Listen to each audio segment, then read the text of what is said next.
Bueno, muchísimas gracias. Quiero agradecer al Ayuntamiento de Zamora que me haya invitado, a Paco, que está dentro de la organización de las jornadas. No se oye. Vale, ahora, se me oye ahora un montón. Y también agradecerles a ustedes su presencia. Es decir, siempre la gente que viene a escucharme creo que dedica su tiempo y su tiempo es interés, ¿no? Es decir, sus tiempos lo pueden distribuir en lo que quieran y están aquí escuchándonos. Y entonces para mí es un orgullo que el trabajo que desempeño y desarrollo pues despierte al menos un interés en todos ustedes. Cuando Paco me habló de hablar sobre simbolismo y sobre la simbología y sobre el pensamiento religioso o espiritual de las poblaciones prehistóricas, pues se me hacía muy complejo. Realmente sí que tenía antecedentes a través de un libro que escribí sobre chamanes y brujos en la prehistoria. Y a ver si me deja pasar. No me dejan. A ver. Ahora, vale. Localizado. Y claro, me resultó muy complejo. Y les voy a decir el ejemplo de por qué me resultó complejo. Porque si nosotros tenemos que pensar en poblaciones prehistóricas, pues se podría generar una nebulosa gigante, porque hemos olvidado completamente todo de cómo eran esas poblaciones. Y cuando muchas veces se habla de ello, se hacen hincapié en determinados objetos materiales que nos aportan datos y nos acercan a ellos. Pero claro, hablar de espiritualidad y no de un objeto cotidiano que se utilizaba para cazar o para pescar o para elaborar o curtir una piel, eso es más sencillo estudiarlo que hablar de lo que ellos pensaban, ¿no? Entonces, la única herramienta que tenemos es el arte rupestre. El arte rupestre realmente lo que encierra es el pensamiento simbólico de esas sociedades. Realmente encierra la preocupación de esas personas, el dejar constancia de sí mismo, el reflejar, digamos, su día a día. Y que más allá de la muerte, la persona que posteriormente vea esas pinturas comprenda y entienda lo que este quiere representar. A modo de ejemplo, una iglesia románica. Allí hay mucha iconografía. Yo puedo ver todas las esculturas que hay en los capiteles, pero si no me lo explican o no tengo un conocimiento previo, no lo voy a entender, ¿no? Entonces, claro, es muy sencillo cuando conozco la historia y la imagen, pero es complejo si veo la imagen, pero no conozco la historia. ¿Cómo podemos interiorizar y comprender todo eso? Bueno, más o menos sencillo. Lo que tenemos que hacer es interiorizar en nosotros mismos y buscar nuestro yo más primigenio, más antiguo. ¿Cómo vemos todo eso? Bueno, yo les voy a poner un ejemplo. Nosotros a lo largo de nuestra vida adquirimos una serie de roles. Es decir, seguramente que cuando éramos niños no nos hemos compartido, es decir, no hemos actuado de la misma manera que cuando hemos sido niños o adolescentes, cuando hemos sido padres o madres o abuelos y abuelas. Es decir, las preocupaciones y los roles adquiridos a lo largo de la vida no han cambiado ni desde la prehistoria ni a día de hoy. Lo que ha cambiado sí es la tecnología. Sin embargo, a través de ese olvido producido hace 10.000 años con el cambio climático que cambian estas sociedades de cazadores-recolectores, agricultores-ganaderos, las primeras personas que empezaron a visualizar y a entender que las poblaciones o el ser humano habitó en Europa hace miles de años antes de lo que se pensaban, fueron una serie de personas que utilizaron el razonamiento. Es decir, aquellos objetos que afloraban del suelo fueron conscientes de identificar o determinar la antigüedad de los mismos. Os he puesto el primer ejemplo, que es este señor que tienen ustedes aquí, que es Jacques Boucher de Perlés. Esta persona se encontraba estudiando en las terrazas de Somme, en Francia. Se encontraba en los diferentes niveles que afloraban de las terrazas, estaba estudiando la fauna. Él veía que había fauna que era del Pleistoceno, de hace miles de años, y entre toda esa fauna entremezclada le salieron una serie de objetos líticos como este de aquí, y él tuvo la capacidad de identificar una herramienta de piedra que había sido tallada por alguien hace miles de años. Esta persona identificó, por tanto, la presencia humana con anterioridad de lo que se pensaba. Cuando él publicó en 1847 su teoría, en vez de haber sido aceptada, fue encuadrado como una persona que era un hereje y fue criticado duramente por otros colegas científicos. Unos años más tarde, Charles Darwin publica El origen de las especies e introduce al hombre dentro de la selección natural en la evolución de los animales y también humana. Por lo tanto, también tendríamos otra persona que incluso fue excomulgada por sus teorías. Es decir, personas que utilizan su razonamiento y empiezan a identificar y a vincular o a rescatar esa memoria que habíamos perdido de hacía miles de años son considerados o tachadas como personas que realmente no estaban muy en la línea de lo que se debía entender. Sin embargo, incluso se habían encontrado a esas personas que estaban detrás de esas herramientas. Esos cráneos que tienen ustedes ahí son los cráneos que se han encontrado más antiguos de Neandertal. Fíjense, el primero encontrado en 1829 en Bélgica y no se identificó como tal. Es decir, tuvieron que pasar unos años, en 1864, cuando William King, a través de la careta o la carota que tienen ustedes aquí, de este cráneo de Neandertal, que se encontró en el Valle de Neander, por ahí deriva su nombre, identificó a esa especie humana. Pero ¿quiénes son los neandertales? Los neandertales es una especie humana que habitó en Europa mucho antes que nosotros. Es decir, esta especie evolucionó de manera independiente a nosotros, los cuales nosotros salimos de África hace 150.000 años y llegamos aquí a Europa hace 45.000 años encontrándonos con estos neandertales que ya habitaban aquí. De hecho, incluso una vez asimilado, digamos, estos datos por la comunidad científica e identificado como correctos o ciertos, comienzan los primeros estudios sobre arqueología. Sí que había, por ejemplo, la constancia de que estas personas podían hacer arte mueble en sus herramientas. Se constata por primera vez en la Cueva de la Madeleine, en un yacimiento arqueológico llamado, en la zona de la Dordoña, y fue publicado en 1864 por este inglés llamado Edward Lartet. Él lo que hace es identificar un fragmento de marfil en el que aparecía grabado la cabeza, el ojo, las defensas, la trompa, y el cuerpo de un mamut.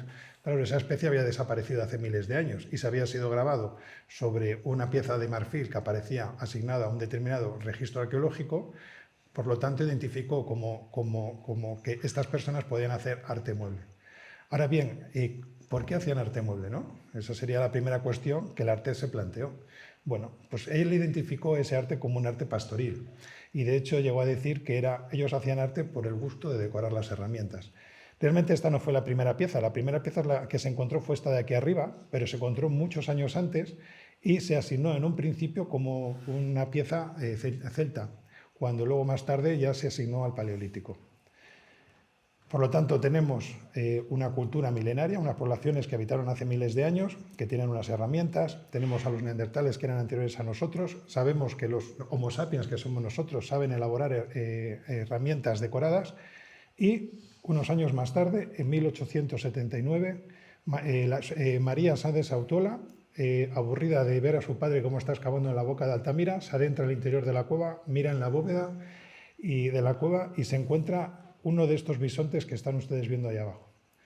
Ella rápidamente le llama a su padre y le dice que ha visto bueyes. El padre rápidamente identifica esos bisontes esos animales como bisontes que eran los mismos bisontes o los huesos que estaba observando y obteniendo en su excavación en la entrada.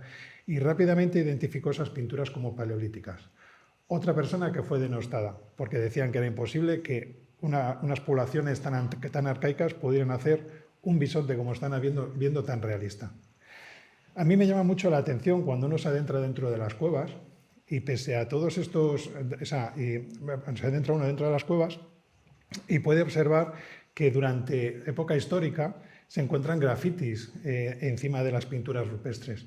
Y a mí siempre me suelta la misma cuestión. ¿Realmente esto lo vieron esas personas que grabaron su nombre encima de las pinturas o los grabados rupestres? ¿O eran conscientes de la antigüedad? ¿Realmente sabían sobre lo que estaban grabando o pintando?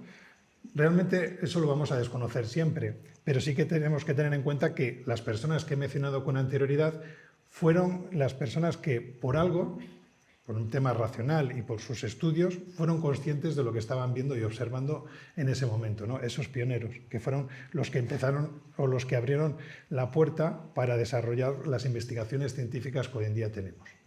Bien, un caso significativo es en la cueva de Nió, que aquí hay una serie de conjuntos de bisontes dibujados en negro, donde este señor, Rubén de la Valle, en 1660 grabó su nombre escribió su nombre encima de uno de esos bisontes. Y sin embargo, ¿se dio cuenta o no se dio cuenta de lo que estaba viendo?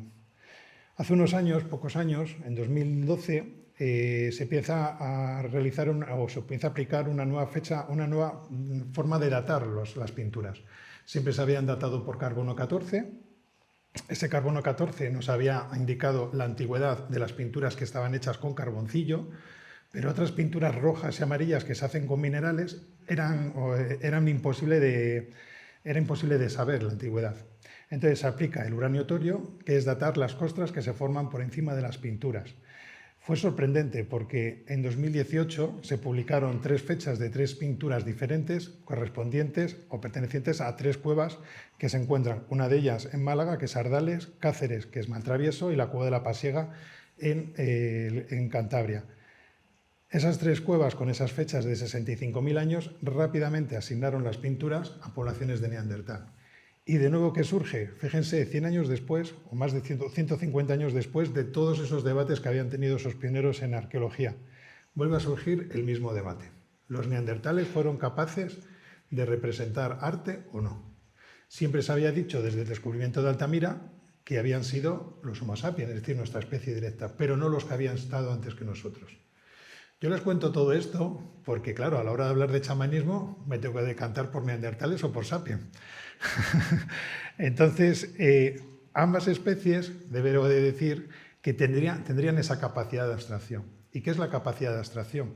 A mí una vez en el colegio me dijeron, ¿qué nos diferencia del resto de los animales? Y en un principio no supe responder. Pues es la capacidad de abstracción.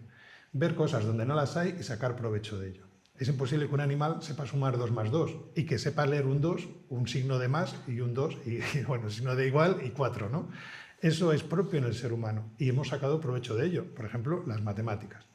Bien, esa capacidad de abstracción se vio además favorecida por un invento que cambió la prehistoria, el fuego. ¿Y qué tiene que ver el fuego con la capacidad de abstracción o simbolismo, ¿no? Bueno, el fuego nos dio, en primer lugar, calor. Y si estamos en una época climática fría, pues yo me voy a acercar al fuego. Hace 84.000 años los neandertales pudieron controlar el fuego. Hacían fuego cuando ellos lo deseaban. Y claro, si yo me pongo a calentarme al lado del fuego y se me sienta otro al lado y otro al lado, pues ¿qué se va a iniciar? Una conversación. Y yo me voy a dormir al lado del fuego, que se está calentito. Y encima es que el fuego me da otra cosa, me da luz. Entonces, cuando se hace la noche, esto ya no es tan bueno, ¿eh? Ellos seguían trabajando y elaborando sus herramientas. Digo que no era tan bueno porque cuando se iba el sol, pues todos a descansar, pero ya con el fuego se extendió el trabajo a las 24 horas del día. Bien, por lo tanto tenemos un punto de calor, un punto de actividad y un punto de sociabilización. Incluso el fuego permitió cocinar los alimentos e incluso permitió hacer herramientas. Las herramientas de madera se endurecían con el calor del fuego. Esa sociabilización, ese contacto entre grupos, produjo una identidad cultural. Ahí viene el simbolismo. Esa identidad cultural se ve muchas veces a través de la decoración de los objetos corporal. Cuando uno decora su cuerpo con un colgante, puede tener doble motivación. En primer lugar, individualizar. Es decir, yo tengo un objeto que no lo tiene nadie y me hace especial. O yo tengo un objeto porque le tengo un cariño por la circunstancia que sea y lo uso. Pero también puede ser un objeto que me enmarque dentro de un grupo social. Es decir, yo soy de la cofradía de tal y por tanto llevo este colgante puesto, ¿no? Bien, pues los neandertales también lo aplicaron. Aquí hay una serie de huesos de buitre que tienen unas marcas de corte y por tanto se piensa que las plumas eran utilizadas como adorno corporal. También se sabe que utilizaron garras a través de otro yacimiento arqueológico. También se han encontrado conchas perforadas utilizadas como colgantes. E incluso en esas conchas perforadas que se encontraron en la cueva de los aviones en Murcia, encontramos ocre. Y el ocre lo que hace es, o se piensa, que era utilizado en primer lugar como adorno corporal o incluso para pintar el cuerpo de rojo como medida antiséptica. Pero ya tenemos una forma de pintar nuestro cuerpo, ¿no? Es decir, estamos empezando a utilizar elementos que nos están generando una identidad cultural. Esa identidad cultural genera un apego y una empatía. ¿Qué empatía? Es decir, si a mí me pasa, si a un compañero o un familiar le pasa algo, yo me voy a preocupar de que ese problema que tenga le vaya bien. Imagínense que un familiar tiene un accidente. ¿Le voy a dejar ahí tirado porque ya no puede cazar y no me va a dar recursos? Los neandertales no dejaron a los suyos, cuidaron a los suyos. y se saben que hay determinados patrones de neandertales que sufrieron, a través del estudio de las patologías de los huesos, que sufrieron enfermedades, en este caso fracturas o golpes, y que incrementaron su esperanza de vida gracias al cuidado de sus semejantes. Esto también se ve, en otro caso, el de Sadinar, que a mí me parece espectacular porque dio un golpe en el costado derecho que le produjo sordera, cojera y encima perdió el antebrazo. Y fue cuidado por sus semejantes y eso le propició o le permitió que viviera mucho tiempo más. Esto, el cuidado, viene a su vez asociado al consumo de hierbas medicinales, que también lo que hace es mejorar la calidad de vida. Bien, pero hay un hecho que tiene que ocurrir sí o sí, y es la muerte, ¿no? Cuando un familiar al que tú aprecias, cuidas y de pronto fallece, ¿qué ocurre con él? ¿Le dejo tirado o hago algo? Uno, cuando fallece un familiar, tiene un momento de velo, tiene un momento en el que tiene que interiorizar en sí mismo esa pérdida, ¿no? Y asimilar esa noticia y ese hecho. Nosotros sabemos a través de las excavaciones arqueológicas que los neandertales llegaron a enterrar a sus difuntos. Algunos han dicho que podría ser una medida antiséptica para que los animales no carroñaran la carne. Pero cuando una persona entierra a su difunto de una manera, a una posición determinada, con una serie de objetos asociados, e incluso a través del estudio del sedimento se ve que incluso se han puesto ofrendas florales, que es una cosa muy cercana a nosotros a día de hoy, podemos decir que tenían un cuidado y que más allá de la muerte no era un punto final, sino era un punto suspensivo. La muerte era un paso más de la vida y por lo tanto el enterrar a sus difuntos y el cuidado que tenían hacia ellos realmente a través de los enterramientos lo indica. De hecho, incluso llegaron a poner sobre las tumbas, hacer un pequeño fuego, en algunos casos se ha identificado. Los fuegos muchas veces los arqueólogos decimos que son hogares porque es entorno donde se hace la vida cotidiana, ¿no? También, aparte de enterrar a sus difuntos, se ha tomado constancia de otra cosa, del canibalismo. Consumían la carne de sus semejantes. Y claro, algunos investigadores han dicho, bueno, lo consumían pues porque tal vez tuvieran un estrés nutricional y pues no les tocaba más que comer a los semejantes. Sin embargo, esos son marcas de corte de algún fragmento de Neandertal que han aparecido en estos yacimientos que les marco. Pero sin embargo, si yo tengo en cuenta a estos 13 individuos que aparecieron en la cueva del Sidrón, vemos que durante su vida no tuvieron ningún estrés nutricional, pero sin embargo los 13 fueron comidos por otras poblaciones. Bien, el tema del consumo de carne humana se puede pensar que puede ser por un tema de consumo nutricional, pero también se puede pensar que puede ser por algo simbólico. Es decir, cuando uno consume la carne o hace el acto de comer la carne, es como si consumiera la persona y esa persona viviera dentro de ti. Esto lo estoy hablando desde el punto de vista antropológico, aunque pueda resultar una cosa como diciendo, madre mía, comerse a alguien. Pero ahora les voy a poner a ustedes 3 ejemplos de que hoy en día nosotros, para que vean que no somos tan diferentes a ellos, seguimos practicando el canibalismo. Y dirán ustedes, ¿nosotros canibalismo? Cuando nosotros vamos a comulgar a misa, estamos tomando el cuerpo y la sangre de Cristo. Y es una forma de consumir, ¿no? Por otra parte, el Día de Todos los Santos. Ustedes alguna vez habrán tomado huesos de santo, ¿no? Y los huesos de santo es consumir también al individuo como tal. Y les voy a poner el tercer ejemplo. Este ejemplo se da en un pueblo de Castilla-La Mancha. Cuando una persona se ve que va a fallecer, lo que hace es hacer un cocido con sus garbanzos y su carne. Y la gente en torno a esa persona se come el cocido. Pocos días después, cuando esta persona fallece, cuando está la familia de luto y han enterrado al difunto, todos se reúnen y comen la ropa vieja, es decir, la carne que ha sobrado del cocido.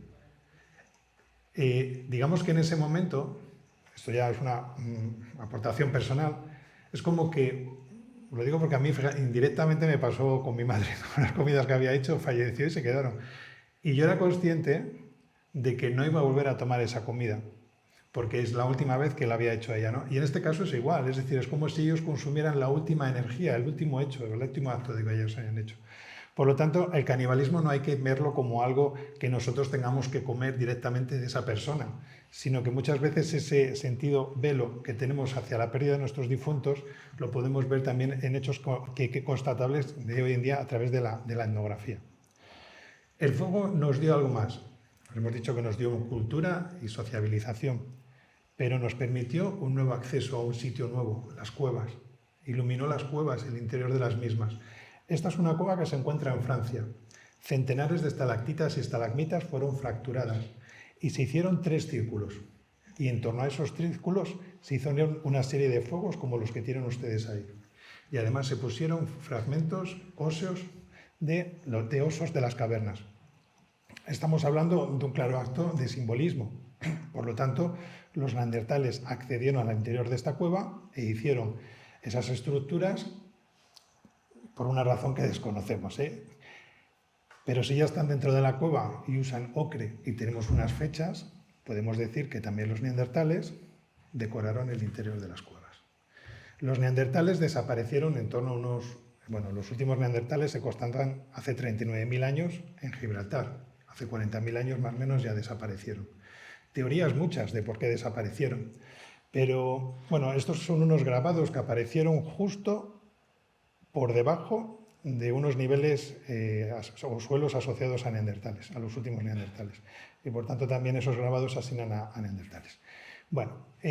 Hace unos años se decían que los neandertales habían desaparecido, y por la circunstancia que fuera, no que no voy a meter en teoría, porque no tengo tiempo, pero sin embargo nos había hablado que neandertales y sapiens eran 2 especies completamente diferentes. Hoy sabemos que todos los que estamos aquí tenemos entre el 1 y el 3% de ADN neandertal. Por tanto, hubo hibridación entre ambas especies. Esa hibridación, desde el punto de vista cognitivo, no puede ser muy diferencial. Y si ustedes han estado en alguna charla de evolución humana, les habrán dicho que cuanto más cráneo, más cerebro, más inteligentes son. Y los neandertales tenían más cerebro que nosotros. Pero bueno, es una broma, pero bromas aparte. La extinción de los neandertales produjo también la llegada del Homo sapiens. Y la llegada del Homo sapiens fue una verdadera revolución. Primero, desde el punto de vista tecnológico. Durante el Paleolítico superior, entre hace 40.000 a 11.000 años, hay una evolución tecnológica brutal. ¿Para qué? Para obtener los recursos y aprovecharlos al máximo. E incluso se ve cómo se acrecienta esa decoración corporal. A mí me ha gustado, os he puesto esta pieza de aquí porque la tengo cierto cariño, que es una zagalla. La zagalla es esta pieza que tienen ustedes aquí, que es una punta de proyectil que estaba inserta en un venablo de unos 2 metros y era lanzado con un objeto que se llama propulsor.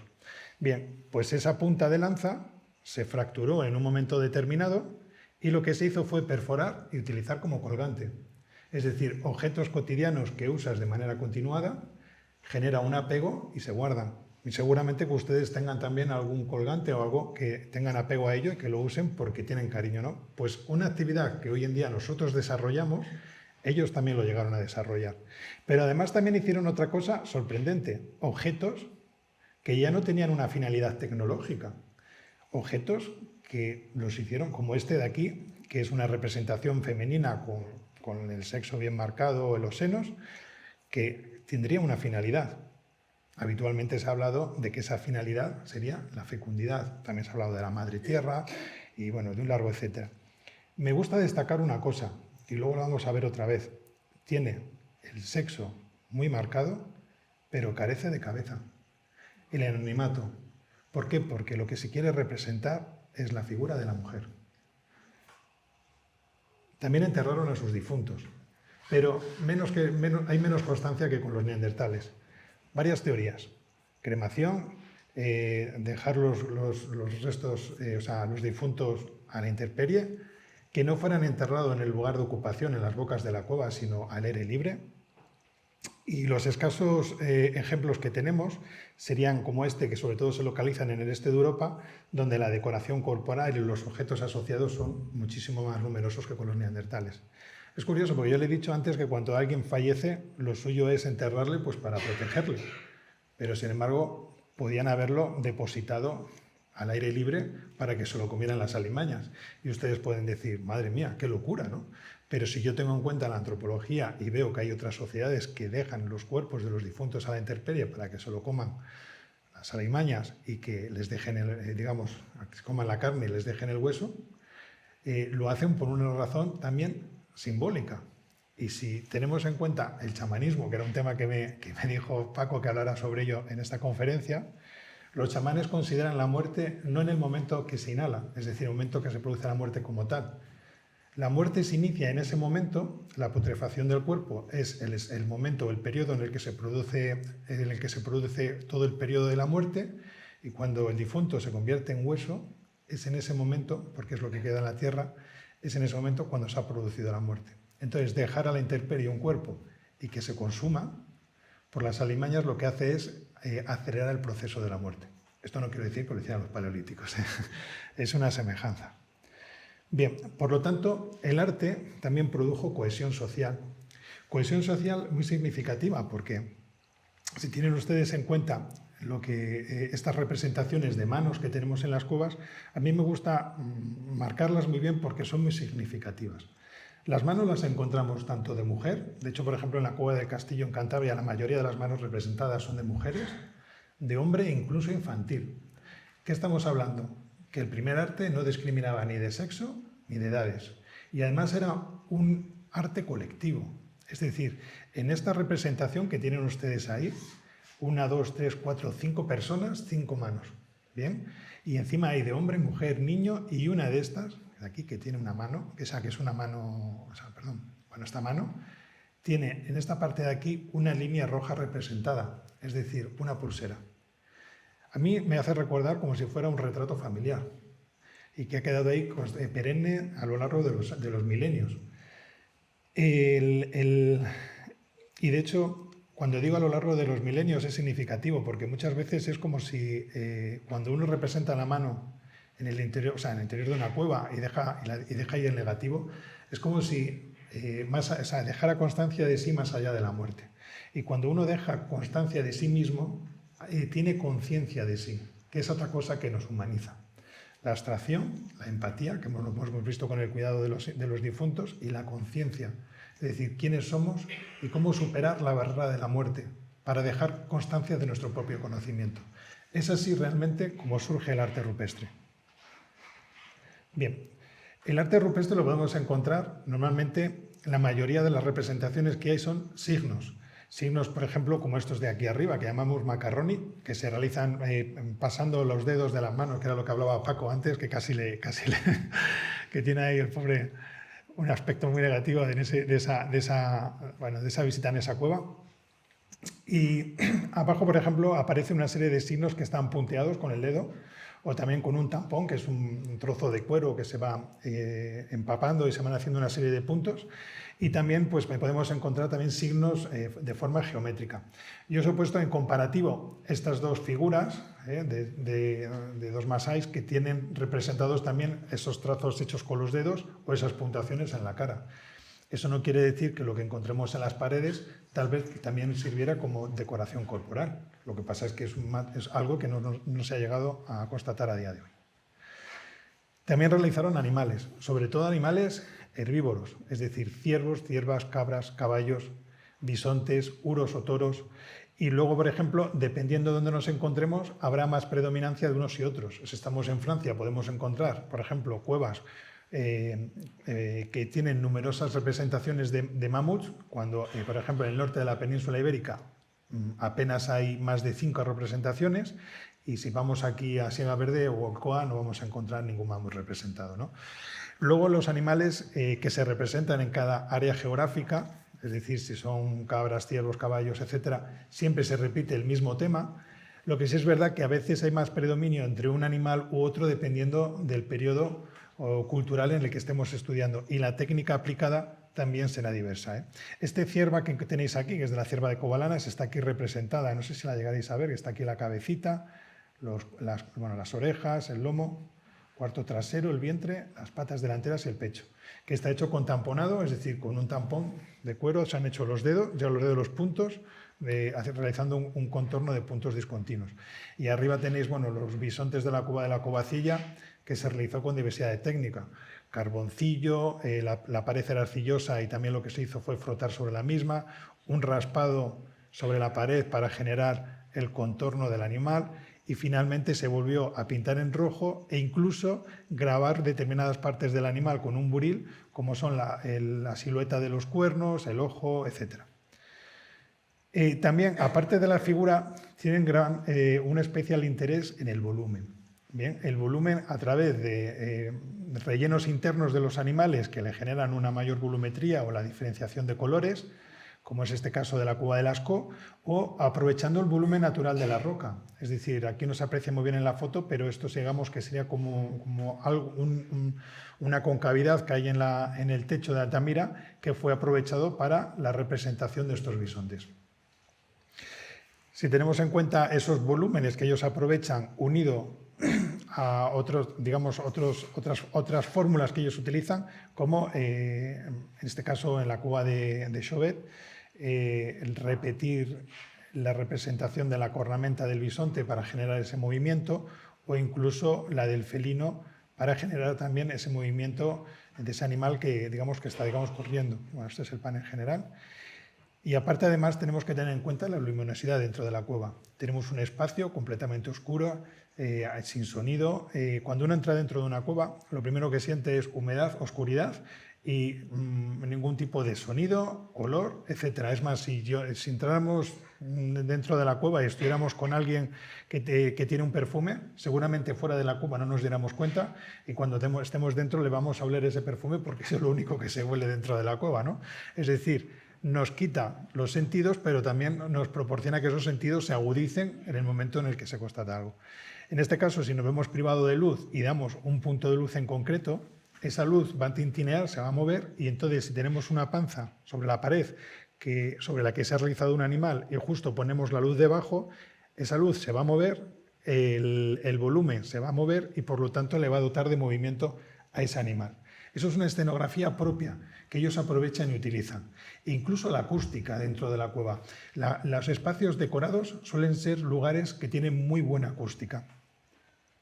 Y luego, por otra parte, a veces se encuentran fragmentos óseos en determinadas fisuras de la roca y muchas veces asociados también al arte rupestre, que muchas veces desconocemos lo que podría ser, pero es como si parte del animal que está en el exterior, lo que estás haciendo es introducirlo en la roca del espacio donde se fueron decorados en el interior de la cueva.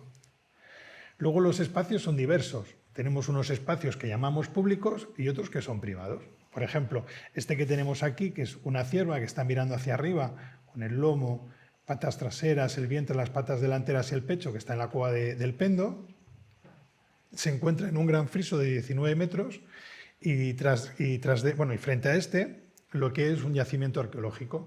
Las poblaciones que habitaban allí hace 20-22.000 años observaron perfectamente ese panel donde se representó un conjunto de ciervas, un caballo, que es el que tienen aquí abajo, que está la cabecita del caballo, la crin, el lomo, y luego parte del pecho, las patas delanteras, y luego también representada una cabra. Las ciervas tienen cierta inquietud. Hay unas que están mirando, por ejemplo esta que está como olisqueando, mirando hacia arriba, otras que salen corriendo y tienen cierta inquietud. Dice, ¿por qué están inquietas las ciervas? Si nosotros, ¿por qué tienen cierta inquietud? Bueno, la inquietud proviene de la siguiente razón. Si nosotros somos cazadores y cazadoras y estamos observando al animal, claramente ese animal está un poco preocupado porque no le hagamos nada. Por tanto, las pinturas interactúan con el espectador en ese caso. Y luego hay otras que son más privadas, donde son cuevas reducidas, donde hay que entrar tumbado, retando, son difíciles de acceder, donde encontramos representados, en este caso os he puesto este ejemplo, que es el de Hornos de la Peña, que se ha identificado como un chamán. La representación la tenéis aquí abajo, fue grabado. Tenemos aquí lo que es la cabeza, el pecho, el brazo echado hacia arriba, el vientre, se ve mal, la pata y la espalda. Bien, llama la atención la cabeza y llama la atención esa cola que tiene atrás. Se ha hecho que fuera un híbrido entre humano y animal. Se habla de un chamán y luego es curioso el lugar donde está. Es decir, al fondo de la cueva, en la última sala, uno se recuesta sobre la pared y justamente te encuentras aquí esa representación de chamán. Es curiosa porque ahí estaríamos hablando de un arte más privado, donde entraría una o dos personas, y ese arte más privado entre una persona deberíamos de hablar de quién entraba. Si era una persona que tenía cierto privilegio, es decir, cierto estatus social, si fuera una persona que accediera en un momento determinado de su vida como si fuera un periodo de iniciación o un ritual de iniciación, o si entrase una persona porque en un momento determinado necesitas entrar en la cueva por la circunstancia que sea. Pero sí que es verdad que son cuevas para ser disfrutadas por un grupo minoritario de personas, no tiene ese carácter público como el caso anterior. Lo que se ha definido, lo que se ha hablado sobre arte es diversas las teorías. En primer lugar, lo que ya les comenté, el arte por el arte, es decir, el gusto por decorar las paredes. Esa fue la primera teoría, ¿no?, que salió. Pero un poco más tarde se le empieza a aplicar cierta religiosidad o espiritualidad al arte rupestre o incluso al arte mueble, como es el caso de la fecundidad que ya hemos mencionado. Fíjense lo que les decía de la cabeza. En este caso se llama como un capuchón, que lo que hace es tapar la cabeza de la mujer. Y a mí este capuchón, digamos, esas líneas que tienen ahí me recuerdan mucho a esas cuentas de collar que hemos visto con anterioridad en las inhumaciones. Bien, también se ha hablado de otra teoría que es la magia simpática, o que es cuando ellos representaban, como es el caso de Peña Candamo, un ciervo cazado y era propiciatorio para consumir esos ciervos, ¿no?, para cazarlos. Pero esta teoría falla un poco porque si tenemos en cuenta esta cueva, que es la cueva de Caín, aquí se ha representado mayoritariamente caballos, y si nosotros excavamos en la boca de la cueva, en el mismo suelo donde habitaban las personas que representaron esos caballos, nos vamos a dar cuenta de que no cazaban caballos, cazaban ciervos. Entonces tendrían que haber representado ciervos, ¿no? Otra teoría es que, bueno, que a lo mejor los caballos eran los protectores del clan o del grupo que vivía en la boca de la cueva. Pero es que, claro, es que el caballo no solo se da en la cueva de Caín. Es decir, es una constante en otras cuevas en ese mismo momento. Estamos hablando del Maranhense Superior Final. Por lo tanto, a lo mejor no es tan tótem. Es una pauta o es un tema cultural, ¿no? En los años 70, 80, surge otra teoría que es el estructuralismo, y es correcta. Es decir, todas las representaciones que vemos en el interior de la cueva, aunque parezcan individualizadas, realmente tienen un porqué, tienen una selección en el espacio donde están y la distribución de las mismas.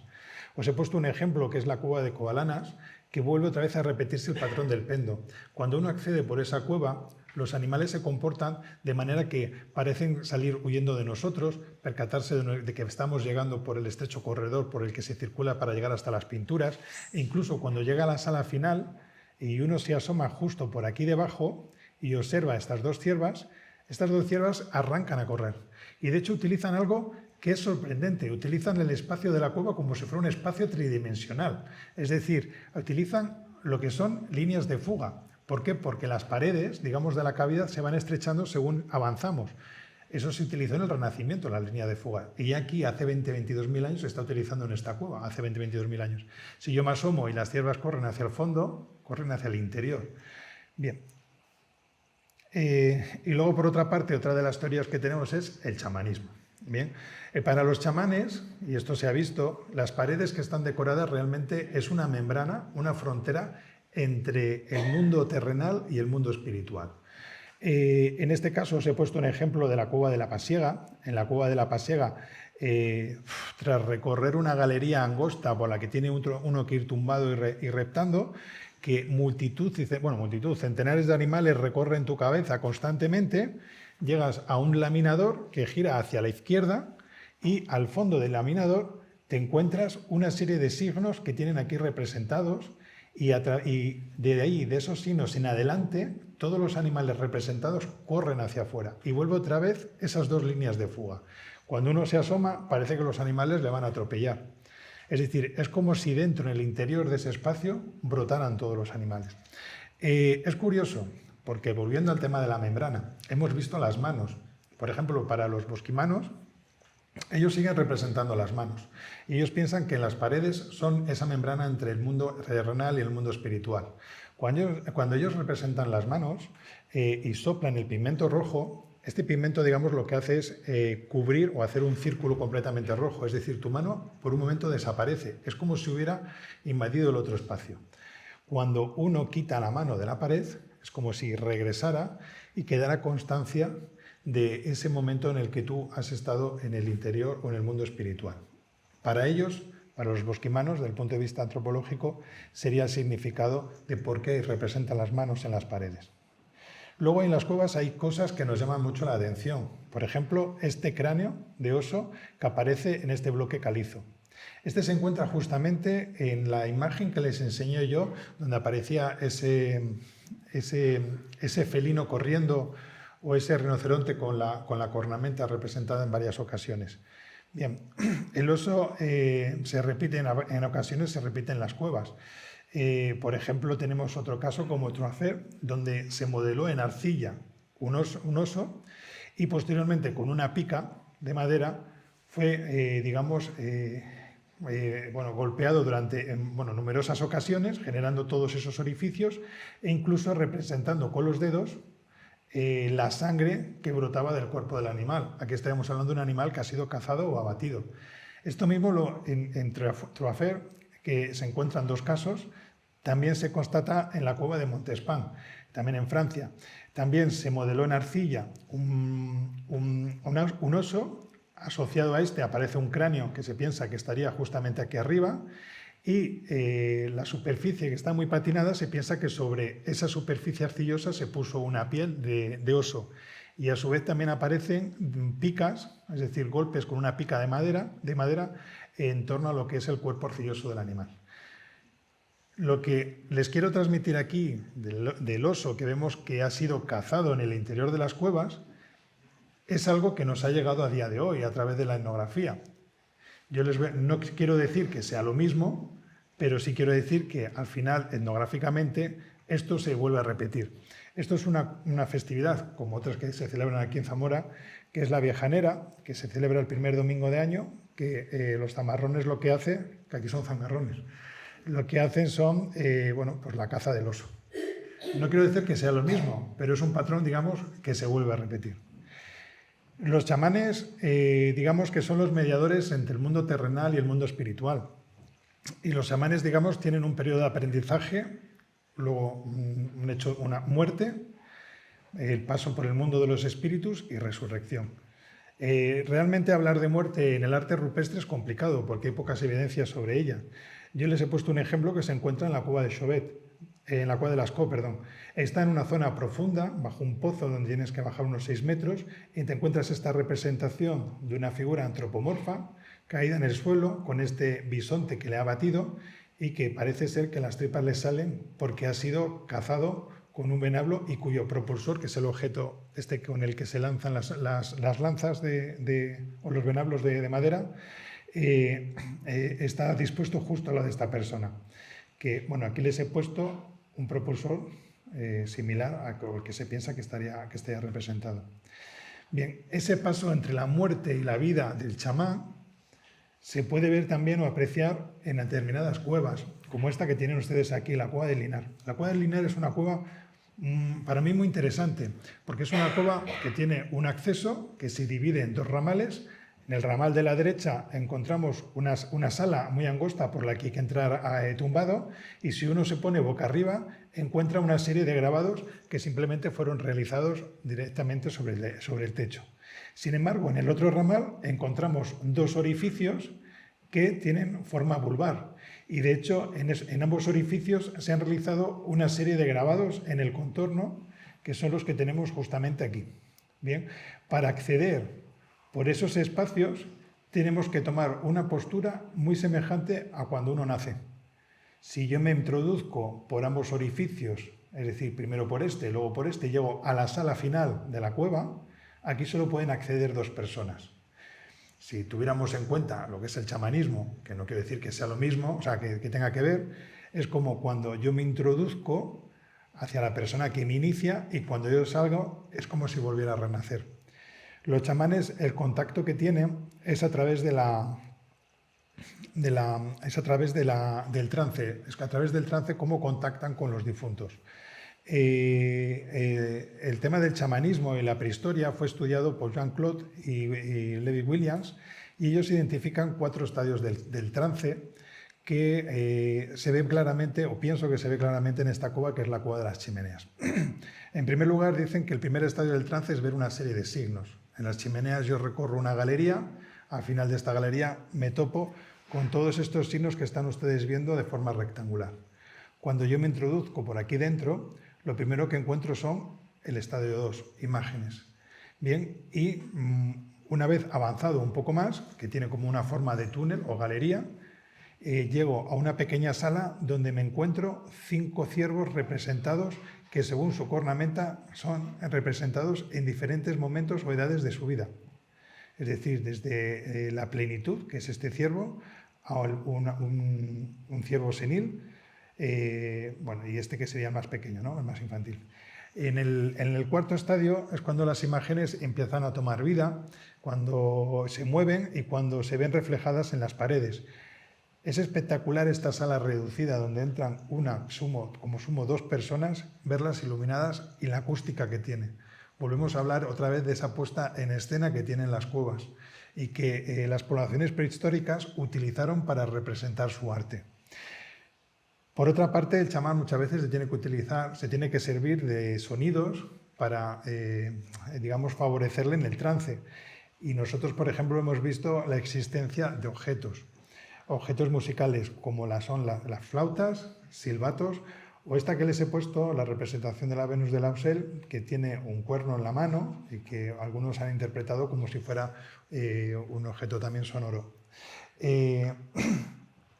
Estos son objetos de viento, o instrumentos de viento, igual que son las bramaderas. Las bramaderas, para que se hagan la idea, es un fragmento de hueso alargado. En uno de los extremos hay una perforación donde se ata un hilo, un cordel, y lo que se hace es mover alrededor de la cabeza. Esto crea como un zumbido. Y es un objeto que sigue siendo utilizado por los aborígenes australianos. Para los aborígenes australianos, hacer sonar un zumbador o bramadera es volver a hablar con los difuntos. Y el sonido de la bramadera lo interpretan como la respuesta de sus difuntos hacia sus problemas. Existen casos de bramadera en el Paleolítico Superior. Y luego, por otra parte, en el interior de las cuevas también se produjo arte, se produjo sonidos, se produjo música. La música además viene relacionada con la danza, con la festividad, con el festejo, la ceremonia. Y vemos en el caso, por ejemplo, de Pechmerle, que está en Francia, hay numerosas cuevas que lo contienen y muchas veces también asociados a los espacios decorativos, donde se han golpeado numerosas estalactitas que generan sonidos completamente diferentes, generando esas melodías. Es espectacular en una cueva decorada escuchar ese sonido en el interior de la cueva, ¿no? Yo no lo he hecho, no he golpeado una estalactita, pero sí que alguna vez hemos hecho el experimento de ir con un audio simulando ese sonido, ¿no? No es igual, pero bueno, para hacerse un poco la idea de cómo sería, ¿no? esos espacios que además está incentivado por la acústica del lugar. Y luego hablaríamos de los chamanes como tal, porque hemos hablado de muchas cosas, pero ¿dónde están esos chamanes, no? Bueno, los chamanes los podemos ver raramente representados, si podemos identificarlos como chamanes, y podríamos verlos en determinadas representaciones. A mí me gusta mucho hablar de un espacio de la cueva de Altamira, no tan conocido en teoría, y es la cola de caballo, la galería final. Cuando uno llega al final de Altamira, de la cueva de Altamira, hay un estrecho corredor por el que uno circula, empieza a ver una serie de dibujos y grabados en uno u otro lateral, y cuando uno llega al fondo de esa galería y tiene que darse la vuelta o retroceder para volver a salir, se encuentra con formas como esta que le están observando fijamente y en la que se han representado los ojos, la ceja y la nariz. Te observan completamente. Es como si les hubieras profanado el espacio donde ellos están y te estuvieran invitando a salir. Yo esto no lo digo, que yo no he estado, pero lo he leído de gente que ha estudiado la cueva y lo ha comentado. O sea, hay prehistoriadores como Ripoll o González Echegaray. Al lado les he puesto otra representación. Justamente en este espacio tenemos una representación de un bisonte, que bueno, esta sería la cabeza, la zona de la jiba, la cola, las patas traseras, la línea del vientre. Bien, y justamente, esta estaría aquí. En la parte superior encontramos otro. Es que no funciona el puntero desde hace un buen rato, ¿no? Nunca funcionó, ¿no? Me cachis en la mano. Bueno, qué lástima. Me voy a levantar un momento, ¿vale? Este sería el cuerno, la cabeza. ¿Lo ven ahí? Más o menos. La cabeza, la jiba, la cola, las patas traseras, el vientre y la cabeza. Bueno, si quieren, les invito a ir a ver la cueva del castillo. Bueno, si proyectamos la imagen sobre esa estalagmita, se proyecta una sombra, la verán claramente detrás, ¿no? Bien, la sombra sí, que es más o menos la silueta de ese animal que está, no ven el cuerno se ve perfectamente, que es el resalte que está arriba, la cabeza, etcétera. Bien, bueno, pues verían ahí lo que hemos denominado el hombre bisonte porque aparece en una posición vertical. El hombre bisonte no solo se da en esta cueva, en la cueva del castillo, a ver si ahora lo ven más claro estos ejemplos. Bien, que le tienen ustedes ahí a la derecha, ¿no? Le ven ahí. Está marcado justamente debajo, hay un circulito que les he puesto de color, que está marcado en medio de numerosas figuras de animales. Bien, en la parte del hocico aparece como un tipo de arco que se ha interpretado como si fuera un instrumento musical. No sé, bueno. Y luego, si miramos hacia la izquierda, tenemos el mismo caso en la cueva de Troafer, que sería la segunda fila en medio, el segundo y el tercero. Volvemos a repetir esas figuras de hombre bisonte. Son híbridos entre lo que sería una figura humana y un animal. Claro, ¿qué representa el animal? Si nosotros tenemos en cuenta el pensamiento chamánico, porque yo les he dicho que les voy a enseñar chamanes en la prehistoria, los chamanes lo que utilizan es a los animales como si fueran espíritus protectores, que lo que les hacen es ayudarles. A ver, esto es una analogía, no es que diga que estos sean chamanes. Lo que hace es ayudarles a trascendir a trascendir al mundo espiritual, ¿no? Facilita ese acceso. Por tanto, si nosotros tenemos en cuenta esa teoría sobre el chamanismo, todos los animales que han sido representados realmente pudieran ser esas figuras que han visto durante el trance, han representado tras el trance esas representaciones para rememorar e interpretar a lo largo de la comunidad, y el chamán adquiriría esos valores que tienen esos animales para que en futuros trances les permitieran llegar al mundo de los espíritus. Esta es la teoría que se aplicaría a través del chamanismo, y si se tuviera en cuenta como el uso del chamanismo a lo largo de la prehistoria. Con ello, no quiero decir que, quiero que toda esta comunicación que se ha hecho hoy a lo largo de esta tarde sirva un poco para abrir un poco el concepto más allá de lo que es los datos que puede arrojar la arqueología. Yo pienso que no quiero decir que todo lo que se haya dicho sobre chamanismo y el arte rupestre esté sumamente relacionados y que haya que utilizar analogías con una u otra, pero sí que pienso que para comprender un poco qué motivó y qué propició el arte rupestre, se debe tener en cuenta el conocimiento y el pensamiento simbólico de estas sociedades y también estudios antropológicos, un poco la psicología y también la neurología o la neurociencia, ¿no? Para comprender un poco cómo funciona nuestro cerebro y cómo estas poblaciones motivó para la representación de esas artes, de ese arte y de esos vestigios que también vemos constatados a través de los yacimientos arqueológicos, no ceñirnos solo a los datos que nos aporta, sino también vincularlos con la antropología. Y con esto espero que les haya suscitado alguna duda todo esto y agradecerles su asistencia hoy. Muchísimas gracias por su atención.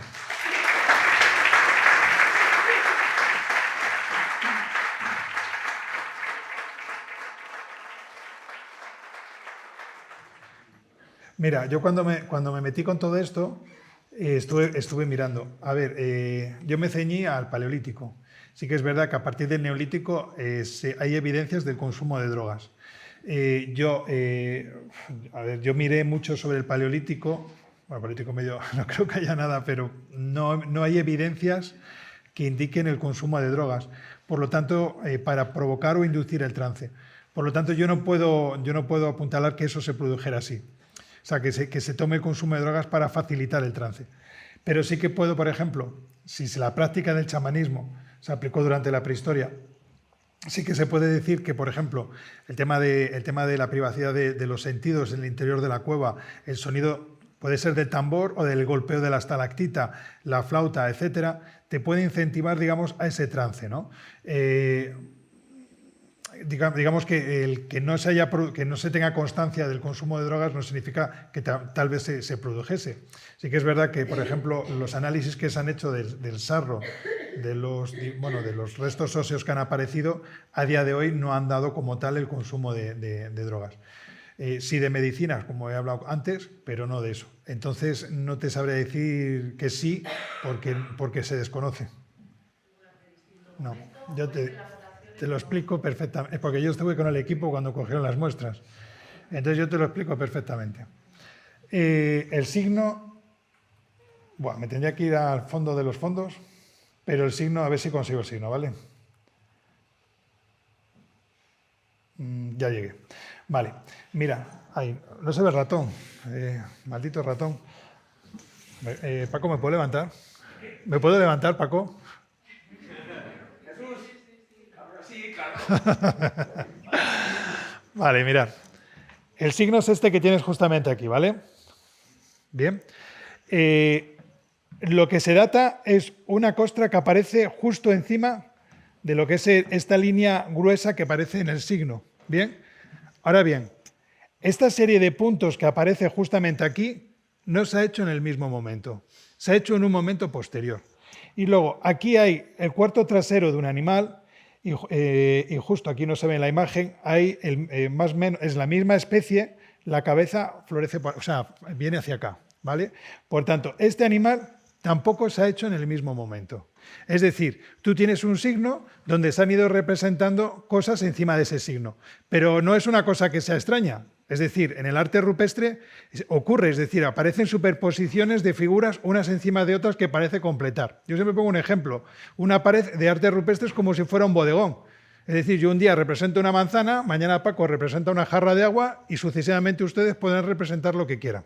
Bien. Bueno, punto número 1. Punto número 2. Las costras. Ahora me siento. Vale, las costras, lo digo por el micrófono sobre todo. A ver, si tenemos, digamos, esta sería la línea, imagínate, tenemos una serie de fisuras, ¿vale? Sobre la costra, sobre las fisuras, son las que favorecen el crecimiento, la formación de la costra. Entonces, claro, una costra se formará en un momento determinado, otra en otro momento, etc. Cuando se cogen las muestras y se datan, claro, tú eres consciente de que unas costras han formado hace 3.000 años, otras hace 15 y otras hace 65.000 años. Es decir, esa formación de esas costas, de estas costas de carbonato cálcico no se producen en el mismo momento. Fue una cosa que es completamente diferente al panel de las manos, que se dató en 41.000 años, que también fue criticado en su momento, también cuando salieron las fechas. Cuando el panel de las manos tiene una fisura justamente encima, que ha habido una corriente de agua que ha cubierto todo el panel y por eso hay más o menos una sincronía en las fechas, más o menos, porque el agua puede correr por aquí hace 40.000 años y posteriormente puede correr por aquí hace 35. Entonces tú coges una muestra que te saldrá 40 y otra que te sale 35. Pero te salen costras por encima de manera que parece que son como puntos, que de hecho yo creo que en la imagen... ¿Me vuelvo a levantar? Sí. Se ven, a ver, están fuera de la pintura, ¿vale? Pero a modo de ejemplo, tenemos justamente estas costras, que son esas líneas, esto que vemos blanco, esto, claro, ha ido aflorando en momentos diferentes. Tú coges las muestras y unas te saldrán hace 10.000, otras 15 y otras 20.000 años. Entonces, cuando se publicó el artículo, se publicó realmente todas las fechas. Es decir, si tú ves el artículo, son 3 páginas y luego una batería de fechas. Y no se engañó, es decir, no se descartaron las modernas y solo se publicaron las antiguas, pero las que mayor interés se obtuvo fueron esas fechas más antiguas. y fueron los que salieron 65.000 años. Hay un primer registro que es neandertal y luego a posteriori esa pintura es reaprovechada y es pintada por Sapiens, efectivamente. Por ejemplo, el tema de uranio torio se ha datado de toda la vida, se ha obtenido para datar las costras, o sea, las capas de carbonato cálcico que recubren los niveles arqueológicos y nunca ha habido, no se ha descartado, nunca se ha puesto en tela de juicio. Pero cuando se han cogido y se han utilizado para fechar arte rupestre, ahí es cuando salieron las críticas hacia este tipo de datación. Yo por eso he querido hacer esa intro inicial del tema del cuidado de los difuntos, para ver que no son tan lejanos a nosotros. Sí que es verdad que, claro, con nuestra llegada, nuestra tecnología y nuestro desarrollo, tú hablas del Paleolítico Medio, que lo conocéis vosotros mejor que nadie, y es como yo qué sé, el que se recorre la meseta en autovía. O sea, esto ya no hay plano, o sea, te aburres. Pero cuando llegas al Paleolítico Superior es toda una carretera de curvas, parece de puerto, porque hay constantemente cambios. Y a ver, eso es una evolución. Que no haya cambios no significa que sean peores, ¿eh? También te lo digo, porque eso yo creo que es un tema muy equivocado. Y eso viene un poco, yo creo que de la cultura actual. Es decir, si yo me voy a la Amazonia, que ha ido muchas veces Paco, y yo me encuentro con unas poblaciones que han vivido allí durante miles de años, yo no voy a considerar que esas personas sean más tontas que yo. Es decir, el tonto soy yo, porque si yo me quedo en esa selva durante, no sé si dura de 2 horas o un día, pero no voy a tener el conocimiento que tienen ellos. Ellos no necesitan desarrollar más conocimiento porque están adaptados, perfectamente adaptados al medio. No te sabría decir. Puede ser, a ver, sí que es verdad que, claro, es que depende. Es que, a ver, he oído mil teorías, ¿eh?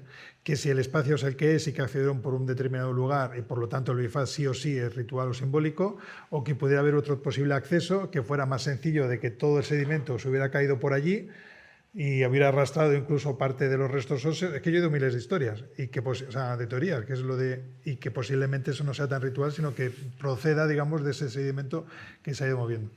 ¿Qué me puedo creer? Pues no lo sé, es como lo de Neandertal, la pintura de Neandertal. Claro, no lo sé. A ver, sí que es verdad que capacidad simbólica tienen, aunque sea del Heidelbergensis, lo que estamos hablando, o sea, anterior, es decir, esa capacidad, esa intencionalidad hay, y que tú encuentres todos esos individuos allí en ese espacio, o sea, no es casual tampoco, es decir, es por a no ser que sea por un hecho catastrófico en el que se hayan muerto todos de golpe. Pero si tú empiezas a ver un espacio donde se depositan los cadáveres, será por algo, por una razón, ¿no?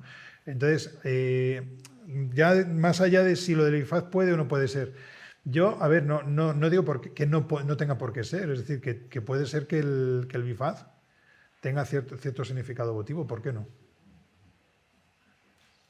Yo ya he preguntado a todo el mundo. Es que me acuerdo una vez que hablé con una periodista que me entrevistó por el tema de los neandertales. Y yo la dije, ¿qué piensas? Y me dijo ella, prefiero pecar de haber pensado, digamos, dar un paso hacia adelante que de ser una persona que se queda digamos, en la teoría de toda la vida. Prefiero, eso creo que es más humilde, ir de frente, digamos, y ser más lejana de mira y luego pedir perdón. Y es un ejemplo que muchas veces he llevado a cabo. Es decir, es mejor muchas veces abrir la mente y no quedarte. Mira, yo he llegado a oír gente decir, joder, es que llevamos 20 o 40 años hablando, explicando que los sapiens pintaban las paredes. ¿Cómo voy a decir ahora que son los neandertales, no? Pero a mí me llamó mucho la atención la reacción que tuvo toda la comunidad científica sobre ella. Sí es verdad que ahora se están tomando fechas sobre ello y en un futuro veremos si eso es verdad o no es verdad. Pero todo apunta en el que la trayectoria es que van a empezar, que los neandertales sí que tienen esa capacidad. Bueno, es una simplificación de la imagen. Fíjense que muchas veces lo hemos hablado eso, o sea, a nivel, pues eso, cuando estás estudiando una cueva o cuando hay un debate entre colegas, cuando estás hablando pues el arte levantino y tal, es una simplificación de la imagen realmente y es más complicado, digamos, simplificar la imagen que hacer una imagen súper detallada. Efectivamente, porque muchas veces pienso en Picasso que hacía así, pum, pum, 4 trazos y ya tienes el toro. No, pues es un poco así. Y sí que es verdad que, sí, pero metidos un poco en el tema artístico, ¿no? La sensibilidad artística. A mí me gusta mucho pensar cuando uno se encuentra, yo qué sé, unos bisontes como los de Altamira, dices,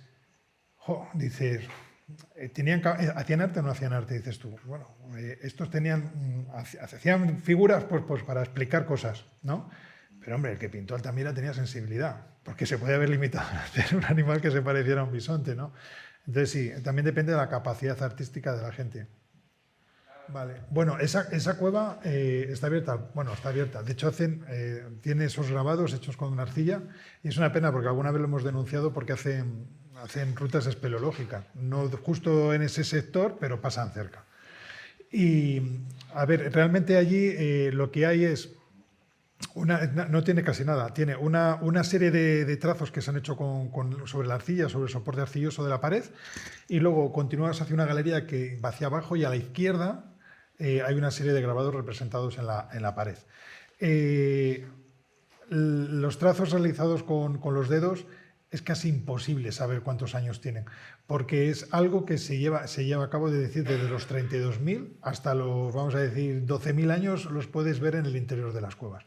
Entonces, como no hay forma material de datarlo, a no ser que tenga, digamos, una costra encima que puedes coger oniatorio y que la fecha te dé, digamos, más o menos, te da 20.000 años, dices, bueno, pues ni tan mal, pero si te da 3.000, como hablábamos antes, pues no te sirve para nada. Entonces, bueno, respecto a la antigüedad no lo sé. Y luego la galería que tiene esos grabados estaría en torno a unos 12, 14.000 años. Lo que pasa es que es muy incipiente porque aparece alguna figurita, bueno, más o menos marcada, pero tampoco tiene mucho, te quiero decir, no tiene mucho repertorio esa cueva. Yo creo, a ver, el tema es, a ver, cuando empiezan las primeras piezas de arte mueble, es como se interpretan, como si fueran arte pastoril. Y sí que es verdad, mira, antes de venir aquí hemos estado en un museo etnográfico y hemos estado viendo arte pastoril, porque a mí, claro, al final es el objeto y el objeto, digamos, representa a la persona como tal, ¿no? Y yo creo que ahí hay un código, que todavía yo por lo menos en mi cabeza no lo he descifrado, que nos produce que debería de producirnos cierto acercamiento a lo que es el Paleolítico. Lo digo sobre todo por la conducta, es decir, las conductas que, aunque nosotros hoy en día tengamos una tecnología brutal, realmente el pensamiento, las inquietudes y tal no ha cambiado. Es decir, nosotros, y el tema pastoril, al final, además, viendo ahí un poco, es un poco la crónica de lo que ha sucedido, porque muchas veces por las inscripciones o lo que se está diciendo, es un poco la crónica social o histórica de lo que ha pasado. O sea, es una narrativa, digamos. Sí, de hecho se sigue haciendo hoy. En África se siguen madurando los masáis, con ocre, conocido, bueno, con arcilla pero roja. Es para el tema para que no te piquen los mosquitos, o también cicatriza, por ejemplo, lo que es arcilloso, cicatriza muy bien. A mí me ha pasado a veces entrar en la cueva a hacer estudios y, a ver, estás en el suelo, te llenas de barro y cicatrizarme las heridas. A ver, no quiere decir que eso sea tónica general, que las cuevas atraen muchísimas bacterias y puede ocurrir lo completamente contrario, agarrar una bacteria que te deja frito. Sí, ya, eso se ha hablado mucho de ello. Es decir, si hay una persona determinada que es la que tiene que representar dentro de la cueva y si me sale un mal dibujante, la hemos liado. No, eso se ha hablado, y de hecho a veces tú entras en las cuevas y hay representaciones mejores y peores, ¿no? Pero es lo que hablamos, depende de la sensibilidad artística.